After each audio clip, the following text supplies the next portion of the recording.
This video is brought to you by my new album entitled Dougal's Treats. It's full of hummable melodies, bluesy riffs and the occasional bit of virtuoso flashy stuff as well. If you enjoy bluesy rock guitar with memorable tunes and solos that wail like a banshee, then check out the links in the description. The premium version includes all of the tabs for each tune, videos and jam tracks as well. Thanks for listening. Now on with the show. Hello chaps, welcome once again to John Robson Guitar Tuition.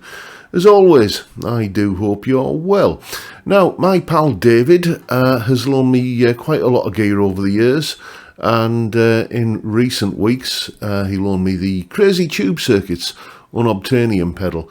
After that, he loaned me the Squire 40th Anniversary Telecaster in Sherwood Green. Lovely guitar, that one. After that, he loaned me, a Gibson Les Paul Junior, one of the 2015 models with the those kind of automated tuners on there. Anyway, when he came to pick that up, he brought another little present with him. This here. This is a Armond by Guild, which is both owned by Fender, I think, Bluesbird. And I do like a single cut, it has to be said. And, going back to the days when I used to do videos about, if you're wanting a Les Paul style guitar, but you don't want to go with the obvious options. I did it with various types of guitars, Strats, Telecasters and stuff. If you want a Les Paul style guitar, but you don't want to go with the obvious options, you want to stand out from the crowd a little bit, then something like this could be worth a look.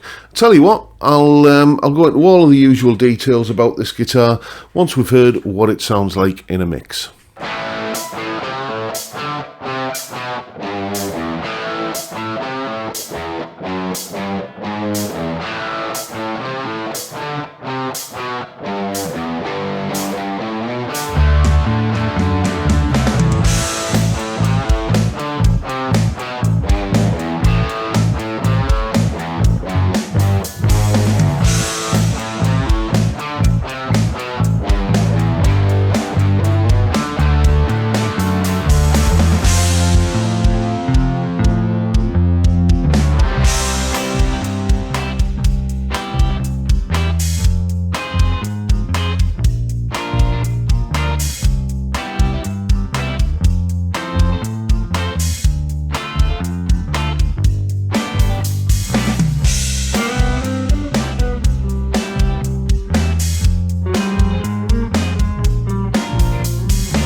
And as always, you'll find a full tab for that piece of music in both Guitar Pro and PDF formats, along with the clip of me playing it and the jam track to play along with yourself. That's all up on my Patreon page. There's the address, link in the description. As you know by now, $3 or about £3 a month gets you access to all of these additional goodies and resources that go along with these YouTube videos. And of course, a massive thank you to everyone who supports me in that, or any of the other ways, all of which are downstairs in the description.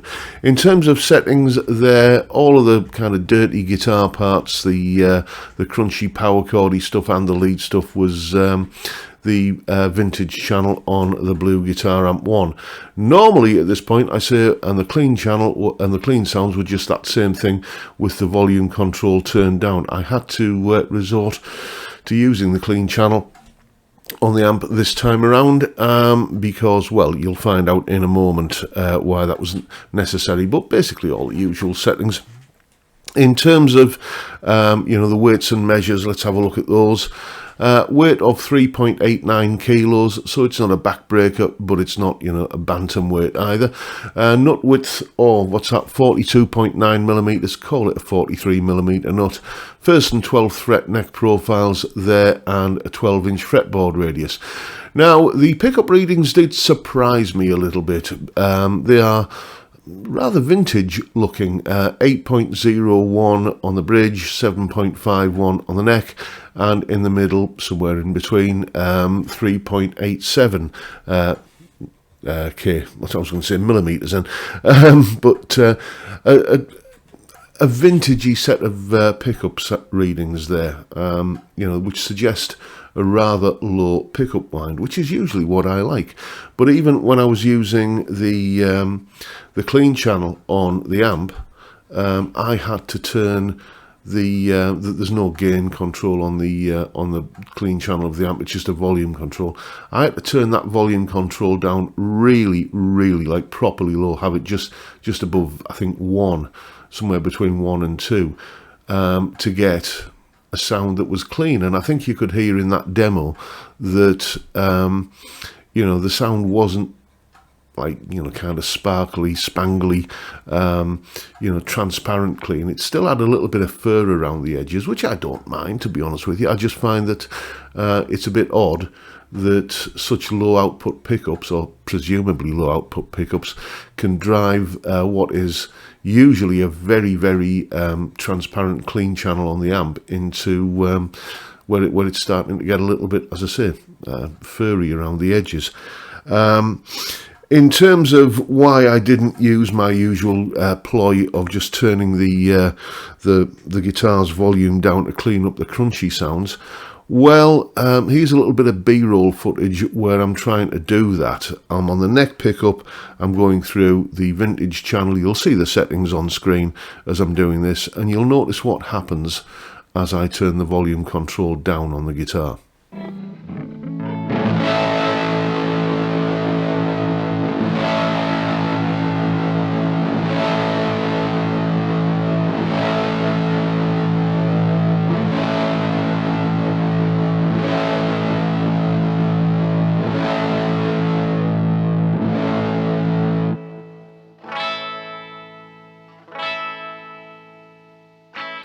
That's odd.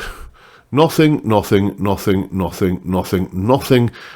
a little bit muddier, and then down when it's all the way off, it becomes this really thin, like when you hear that really kind of thin sound at the end there. That was with the volume control on 0, all the way down, completely turned off, and there's still a little bit of leakage coming through. There is something very odd going on inside here. And possibly inside here as well.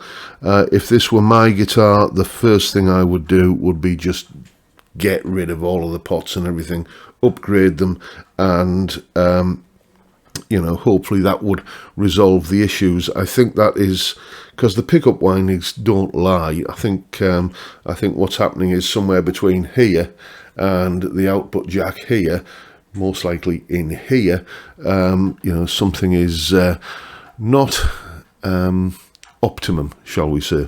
But I do think it would be worth doing because I do like this guitar. It's a charming guitar to play. It's got great looks to it. I mean, the only thing I would suggest about this that would enhance it further would be, you know, it's absolutely screaming for a Bigsby, isn't it? You know, it's got that look about it. When David brought the guitar, it was missing a string, so I put a new set of strings on, and I have to report that this kind of tailpiece here does take a little bit of getting used to in terms of getting the strings threaded through and everything. It's not as easy as just your typical Gibson or Epiphone stop bar arrangement, but you know, it's one of those things that once you've got the knack, you can. By the time I'd got I was putting the sixth string on, I kind of knew how to do it, but there was a little bit of fumbling and possibly some profanity involved as I was doing the first couple of strings. But you know, if you were to swap out the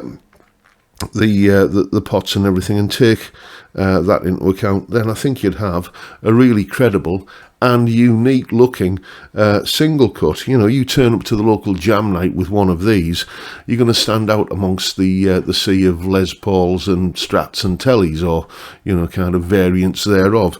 And you know, what you got there, mate? Oh yeah, I haven't heard of that. You know, it's one of those sort of conversation pieces. I don't think they make these guitars anymore, but they are readily available. Here's a listing on eBay. Armond by Guild, M75 6-string. I think M75 is the model number, but David informs me that the name of it is actually the Bluesbird, and 385 quid. You know, that's not a bad price, and you know, as I say, they are readily available if you are in the market for one. So there it is, the Guild Bluesbird M75, not without its faults, but they are easily fixable, and it will make you stand out from the crowd a little bit.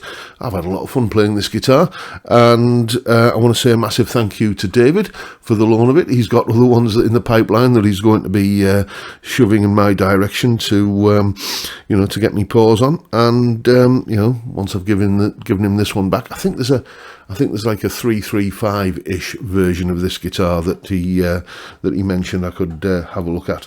I have no idea what the specs are for this guitar. I'm presuming mahogany, and David assures me, despite the rather pale colour of the fretboard there, it is rosewood, which sort of chimes with this guitar's vintage. It is about 20 years old before the sort of move to Pau Ferro and Laurel and that sort of stuff. So there you go, the Guild M75 Bluesbird. That's my review of it. Make of it what you will. Hope you've enjoyed the video and found it informative and useful, and possibly even entertaining in some small way. And if that's the case, please hit the subscribe button and the notification bell if you haven't already done so. And why not drop me a like as well while you're at it. Don't forget the live stream every Friday, 5 PM UK time. We drink beer and we talk. Basically, that's all it is. It's a great way to kick off the weekend. I'd love to see you there if you can make it. But for now, I'll bid you all a good day and say thank you so much for watching. Thank you for your time. Look after yourselves, folks. Stay well, stay safe, and above all, stay sane. Bye for now.